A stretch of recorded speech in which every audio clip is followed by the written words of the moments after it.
Alright guys, so this video is going to be off the head because a lot of you guys been always asking me what are some of the modifications that you guys should put on your 3.7 G37 and 370Z. So I've made videos on it, but I never made a modification list video. So yeah guys, this is that video. Welcome everybody back to Boost in Motion, guys. Good morning, good afternoon, and good night. Thank you.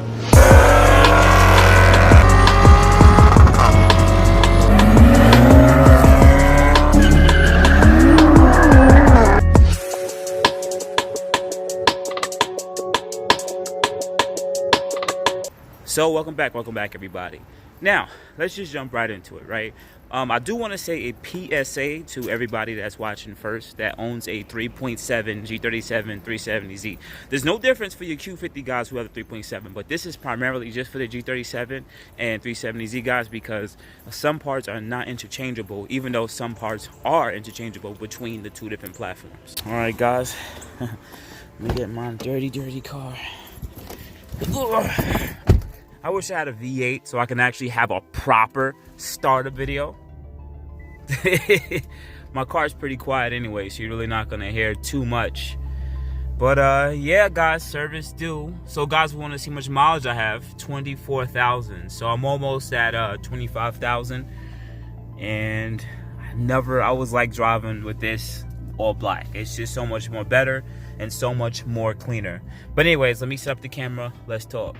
All right guys, so if you made it to this part already, I'm always gonna sit there and ask you now, guys, hit the like button. A lot of you guys watch my videos. Hit the like button. I'm gonna be asking you guys to do this almost every single part in the first 60 seconds of the video. It might not be the first 60 seconds here.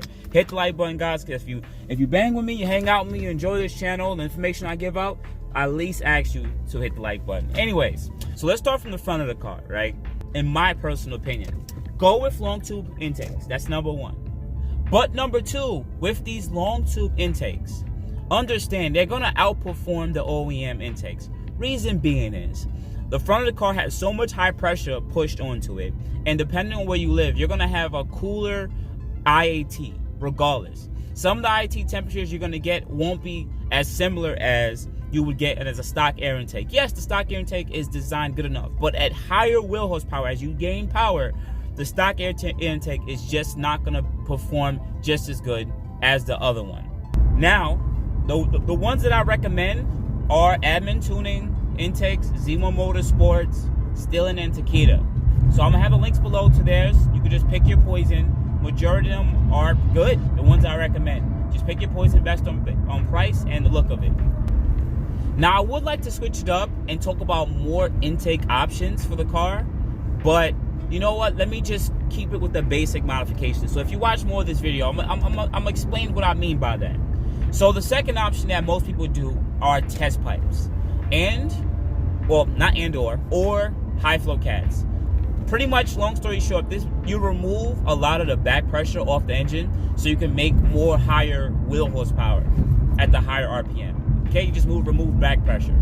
Now, it's up to you if you want to choose high flow cats or test pipes, because depending on where you live, sometimes you can't go with some of these exhaust options like California because you have emissions and smog testing and visual and stuff like that. And also test pipes usually give you a bees in the can noise, which some people don't really like that much. But that's an option that you can choose to do. I'll put the links below to the different ones that I recommend, but to be honest with you guys, when it comes to test pipes, all of them are designed the same. It doesn't matter if you spend $700 on test pipes or if you spend $100. Most of them are going to perform the same. Just stay away from anything with a flex in it, such as Megan test pipes for this car, because they will crack if they have a flexible section in it. Now, moving forward from that, you're going to look into a CATBACK exhaust. CATBACK exhaust pretty much is, the stock exhaust is so restrictive, and I would recommend that you guys don't keep the stock exhaust. Go with any exhaust on the market for your 3.7. Reason being is 2.5 inch, 3 inch, majority of them are going to perform the same depending on the design. But it has been seen on some dynos that if you go with a single exit CATBACK exhaust, you'll have a bit more higher wheel horsepower because the exhaust flow pressure stays very high through the whole rev range. So you may gain a bit more wheel horsepower. I've seen single digits, anything under 10 wheel horsepower, going with a single exit exhaust, depending on the tune, okay? Now, moving forward from that, I'm giving you the simplest ways to break this down. I'm going to have the links to the exhaust that I would put on my G37 if I had one today, all right? Cool. Now, those are some of the typical modifications. Those 3 things. That's it. Well, I put up a gang sign. Those 3 things. But there's other ways, or there's other recommendations I actually have here that at this point, this is where the PSA is got to be set again. After this point, the amount of money that you spend to make more power is going to be so expensive compared to on an investment on return. Let me explain. So let's start. We're still with the exhaust. If you don't want to go with test pipes, right? I would recommend going with, or stick with the test pipes. You can either add an additional shorty headers, or you can go with long tube headers. What does that mean? So the stock headers, usually there are three exhaust ports that go into one pipe, right? Now you'll go with thicker runners and a smoother transition depending on the company that makes the shorty headers, right? You'll gain a minimal amount of wheel horsepower, single digits. I'm talking about, I've seen 5 wheel horsepower to 7 depending on the tune, right? You guys go with that. The amount of money spent to get these things installed to gain 5 wheel horsepower is insane, just on top of buying the pipe. Also, you can go with long tube headers, which replaces the test pipe section, which means you don't have to spend money on a test pipe. And usually the runners will be even longer and smoother transitions, and you'll have higher wheel horsepower, and you'll gain a bit more power at the top end, which is great. I think this is good. But once again, if you have like a G35X or G37X, this actually may be really hard for you guys to install on your car, depending on the fitment. Most of these headers are designed for the rear-wheel drive option. People were racing or something like that. I see police officers over here. And I see a wrecked car, CTS. Oh, I know that car. Yo, I know that car. That's crazy. That's crazy. And they doing a field exercise right here too at the same time. Wow. I know all these cars got into an accident. Wow, that's crazy. They shut down the bridge. Now, once you have all that stuff cleared up, right? We off the exhaust section. This is the most you can do with the exhaust, right? Next thing you can move into now is back to the intake manifold, the intake. Now, as I stated, you can go with long tube intakes, right? But there's other modifications that you can do to the intake system so you can get a bit more air into there and have a better flow. So the VHR comes with its own intake manifold, but some mad scientists found out years ago that you can actually swap in the intake manifold off the HR motors, the dual intake, and companies such as Z1 Motorsports and Motordyne makes these kits and charges you a cord charge. Pretty much you give them your old intake manifold, and they found out that these intake manifolds flow better at higher RPM compared to the VHR. That's who would have known. So you can actually purchase these intake manifolds, I think for like $300, maybe a little higher than that, but depending on the cord charge. I'll put the links below to this, and you guys can check that out on their websites. I've seen single digits gains on the dyno with tuning going with these intake manifolds because they flow better. So this is another option. One of the most expensive options I've seen here is you can go with larger throttle bodies from EPS. These throttle bodies are a few millimeters wider, which means during the suction, a bit more air could get in, which means when you get the car tuned, you could gain, once again, a bit more wheel horsepower. I've seen up to 10 wheel horsepower gain through the rev range, through the Delta, which is good. Understand a lot of these modifications allow you to gain wheel horsepower mid-range and higher, and just pushes your wheel horsepower higher. But once again, you're spending $700, $800, $900 on a throttle body, and you're gonna have to get the car retuned for it because the car is just not gonna understand what's going on. So the amount of money invested to gain single digits still isn't enough for me, in my opinion. But if you guys want to build an NA car, guys want to build an NA car. There's even a more extensive way to even go deeper into this. Some people actually port out their lower intake manifold. This is pretty much the manifold that bolts to the head of the motor, and they port the upper intake manifold with the lower intake manifold. This allows the air to have a better transition and flow a lot better, and sometimes they remove enough meat or metal so that there's a bit more air getting in per inches or square inches, which is small gains I've seen. 5 wheel horsepower, but the amount of man hours and time that goes into crafting it doesn't make sense to me. But this is another option. I'll put it below if you guys want to choose to do so. Right? So now we talked all about the intake manifold. We've talked about the exhaust modifications, and these are pretty much some of the more extensive modifications that you can do to your car to gain more wheel horsepower. For the people who made to this part, you're gonna ask me, so how much power am I gonna get? Because I'm looking at the website right now and I'm seeing all these expensive thousands of dollars I'm spending. How much wheel horsepower am I gonna really gain? To be quite honest with you guys, you're gonna if you're 93 fuel, depending on how good your tuner is, you're gonna make about 330 to 340 wheel horsepower, maybe a little bit more than that if you have like a Nismo or an IPL. Usually, I don't know if they use a different camera or some kind of way they read those cards, but they usually have a bit more top end power. Shout out to Admin Tuning for teaching me that. But outside of that, that's honestly it. There is a few more.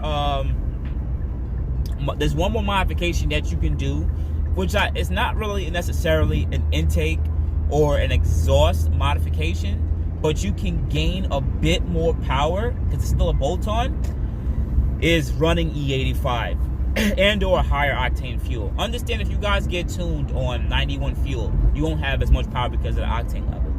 If you get tuned on 93 fuel, it'll be better because the octane's better. So you'll get the usual 330 to 340 wheel horsepower. It all depends on if you're an all-wheel drive or road drive too, because all-wheel drive usually has a little bit more drivetrain loss, and especially if you're manual too, you'll probably have a bit more power. But if you go with a race gas, you can choose to get tuned on race gas. Most people ain't gonna do that because the amount of money you spend for the gallons doesn't make sense. It just doesn't make sense. Especially if you have to get retuned for it. No. But some of you guys can get tuned on E85. Now, for some of the requirements for E85, you have to get GTR injectors because you're gonna need to dump more fuel. You're gonna need a in-tank pump that could deliver higher pressure of fuel. So you guys can go with like a 450 Walboro and call it a day. And you're gonna need a flex fuel kit. Flex fuel kit just reads the amount of E85 content to the tank. So that's pretty much it. It's gonna let you know how much E85 is in the tank, how much octane. Because if you guys get tuned, let's say on E70, right? And then the tank goes down to E30, the car's not gonna run right. It's gonna start misfiring because the timing was advanced so much for E70, that's going to just start knocking on E30 because the octane level just isn't high enough, okay? So understand that. So that's why you're going to need that flex fuel kit. Now, moving forward from that, once you get tuned on E85, I've seen single digits again. You're going to gain up to 10 wheel horsepower through the rev range, and you might push the wheel horsepower even higher in the rev range, which is good. I think this is still good modifications, but it's really up to you guys. But as this is just me saying at the end of the video, right? Because you probably tired of sitting here watching me. Once you spent all this money on your V6 NA 3.7, it's a reliable car. I love it. I love the car. I had it. I had a lot of EQs. What was the point? All right, I want to break this down into two parts: the cost-efficient way and the balls-to-the-walls way. The first way is intakes, test pipes, and CATBACK exhaust. This will net you above 300 wheel horsepower, and I've commonly seen 310, 320, and maybe even 330 wheel horsepower, all depending on the tuner, elevation, temperature outside, DA, all that stuff combined, right? I think this is the best way for you guys to go with your G37 or 370Z. Now, for some of you guys that are watching, you're like, no, I know I went farther, I know there's more parts, I want to get the most out of the car. Well, you can go with the throttle bodies, manifold swap, E85, long tube headers, and that's pretty much the changes. And you're pretty much spending almost 300 times as much. But here is the thing, guys. Here is the thing. Just because you spend all this extra money in these parts does not mean you're going to start seeing 340, 350, 360 wheel horsepower. These engines are just like air pumps, and they're only as good as pretty much the cams that they're running on, the stock cams. So I've seen dynos where these cars are balls to the wall and only made 335 to 340 wheel horsepower, swapping throttle bodies, because most of the power you guys are going to get isn't going to be at the top end. No, most of the power you guys are going to get is mid-range, low and mid-range power. You'll see jumps between 10 to 15 wheel horsepower at possibly 4,500 RPM, swapping to some of these changes, which is going to make the car feel like a completely different animal. But understand, the car is only going to be as efficient as it's designed. That's it. So yes, you'll gain mid-range power and it'll feel like a different beast, but when it comes to top end power, what you guys are looking for, that 340, 350 horsepower, this isn't it. You're not going to get that from some of these modifications, period. But that's why I sit there and said this at the start of the video. Most people do the 3 modifications and they leave it there and then they build from that. Test pipes, CATBACK exhaust, an intake, and a tune. You do that, it's the best bang for its buck. Anything above that, you're not really gaining that much more wheel horsepower on the top end. But outside of that, guys, I'll put the links below to everything that I recommend for you to purchase for your 3.7. All the links for all the stuff, the companies I would recommend. You can buy from those links. You can call some of these companies. You just ask their opinion, because at the end of the day, some people just understand this. I'm just some dude off of YouTube who've had a lot of VQ motors and been in this community for over a decade. But, you know, doesn't mean that my opinion is valid enough. So always go out there and ask other people that you know in the community and see what they recommend. But outside of that, guys, if you want to support me, support the channel, hit the like button like I said at the start and the middle. Also, subscribe to the channel, hit the bell notification, all. Please hit the all so you can get all the updates. Also, on top of that, I have a Teespring account below if you want to purchase any boostinmotion merch. And people have been donating to the channel, which is pretty cool. They wine me some drinks, some shots, some bottles, some chicken wings at my Cash App at boostinmotion on Cash App. Money sign boostinmotion. But outside of that, guys, you have a good morning, good afternoon, good night. Thank you, guys. Sorry for the long video. Appreciate it. You have a good day. Thank you, everybody, for watching. Do appreciate you guys. Love you guys very much. You can also check out the 2 links I posted for some of my other videos. Also, on top of that, if you want to purchase some boostinmotion merch, definitely check the link that I posted also. And finally, if you've been watching all my videos and you enjoy them, please hit the link to subscribe to my YouTube channel. Thank you. Thank you.